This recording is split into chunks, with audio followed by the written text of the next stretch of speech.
Tiffany Whitton was born to Lisa Daniels in 1987. She and Whitton's father divorced soon afterwards. Daniels recalls her as a happy-go-lucky child, but she also saw signs of her daughter's later issues. When Whitton was 2, Daniels said I'd find things in her toy box that didn't belong to her. Her daughter said that someone at daycare had given her the toys. Daniels stated her daughter became a more accomplished liar as she got older. As she reached adulthood, Whitton grew more rebellious. She dropped out of high school during her sophomore year. Whitton then relinquished for adoption a child from a teenage pregnancy and would later say that she was permanently affected by the experience. By 2008, she had another child, a daughter, and started using drugs. She first became addicted to Oxycontin and was caught shoplifting a pair of flip-flops from a local Walmart. In March 2011, Whitton, then living in the North Georgia town of Dalton, along with several others, was arrested and charged after a home invasion. She told police that the victim had stolen $60 from her earlier that evening, and she was merely trying to get it back. Investigators, however, suspected it had been payment for drugs that the victim failed to deliver. Whitton was sentenced to a short prison term in late 2012. Daniels practiced tough love, raising her granddaughter and telling Whitton she could not talk to her again until she overcame her addictions and turned her life around. Whitton would enter a drug rehabilitation facility shortly afterwards. After her release, Whitton was able to stay off drugs and get a job waiting tables at IHOP. After one relationship ended due to her infidelity and a roommate, Sheila Fuller, kicked her out for stealing, Whitton met Ashley Red Cordell, who was raising a young daughter on his own. The two began using crystal meth together. Whitton, however, also became addicted to heroin.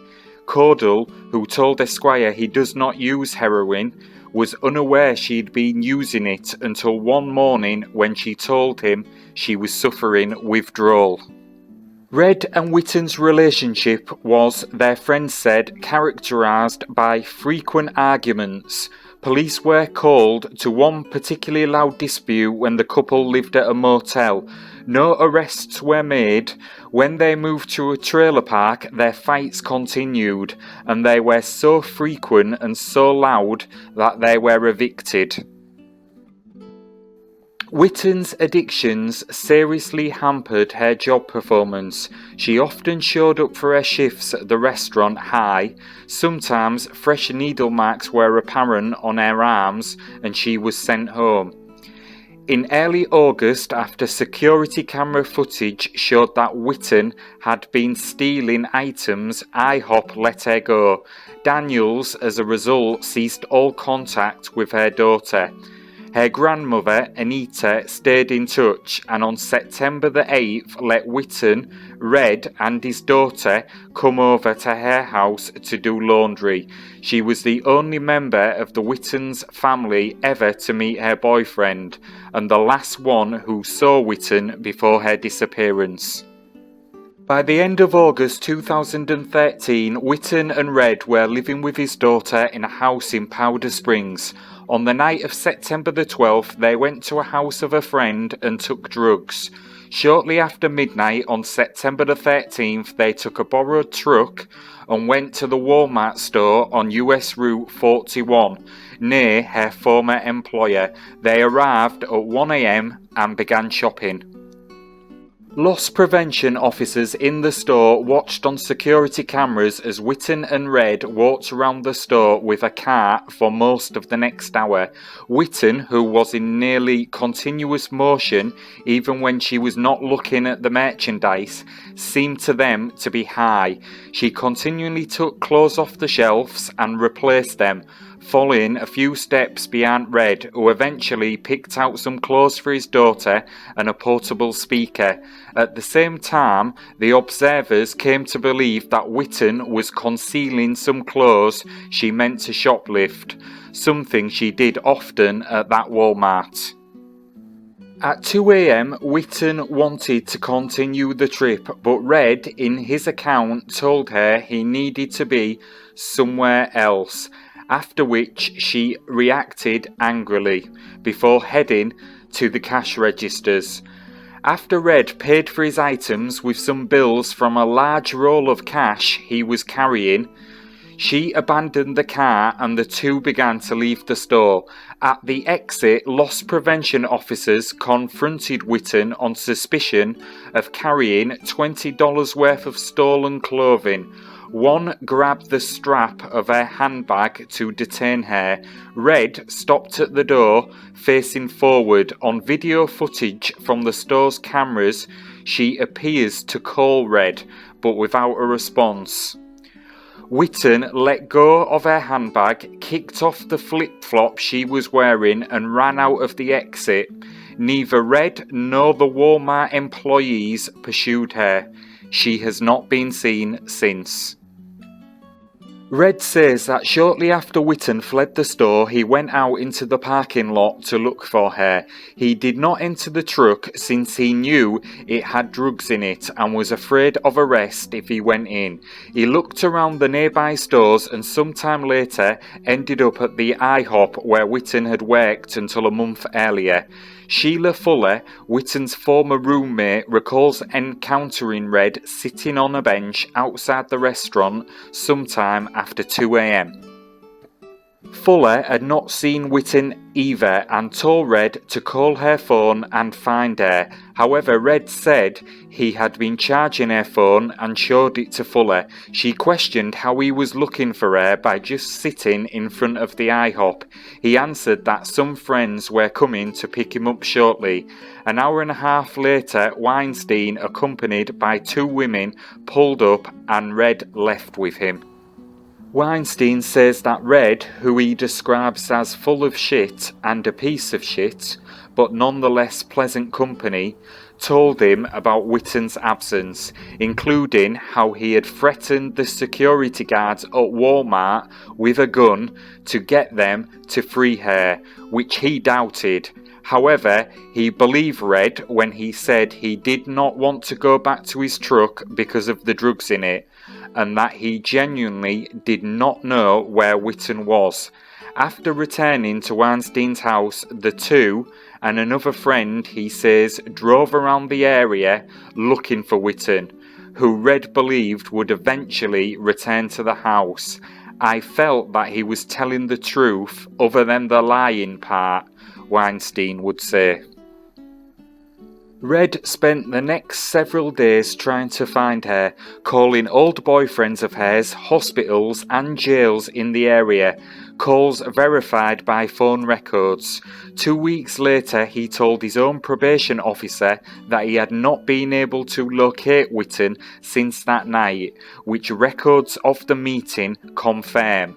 Red also cleaned his truck, which later investigators took note of, but he insists he did that regularly due to drug-related waste.